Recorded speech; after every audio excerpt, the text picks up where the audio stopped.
For Bigfoot researchers and enthusiasts, an actual encounter with the American ape man is something of a holy grail.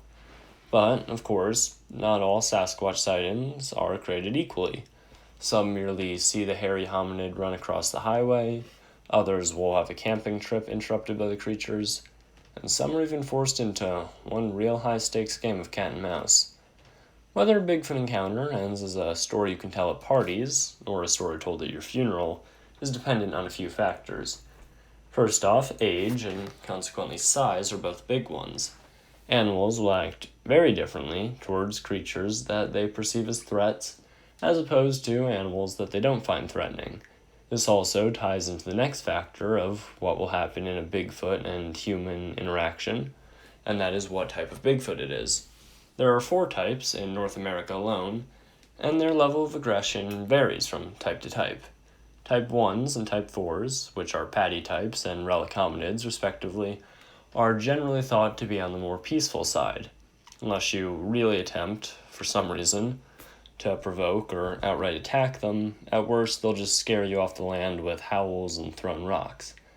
Patty types account for the bulk of encounters that could even be described as positive.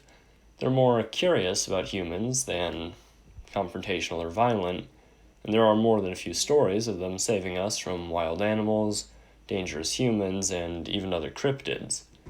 A good number of the positive encounters reported happened when eyewitnesses were very young. Obviously, a small child really isn't going to be seen as a threat by these creatures. Others have the entities living on their property, in some cases even for generations, with both parties leaving each other gifts such as apples from the humans. Bigfoot will typically leave like rocks or some kind of stones, and they'll see it as a primitive form of trade. And generally, these encounters don't really end in conflict.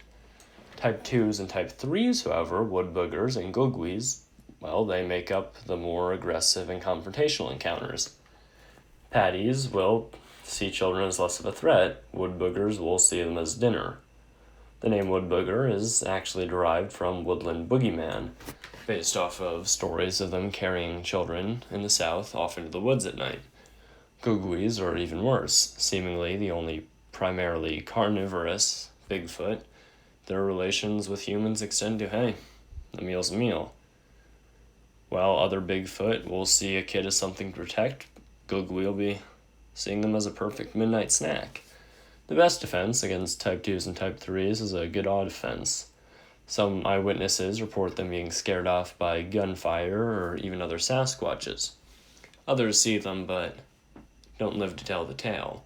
All types of Bigfoot will be much less likely to approach a group as opposed to an individual seeing, well, more humans as a larger threat. They also do seem less likely to approach a burning fire. This could be a holdover from if they are some form of Neanderthal caveman creature, and they've seen what happened to their ancestors.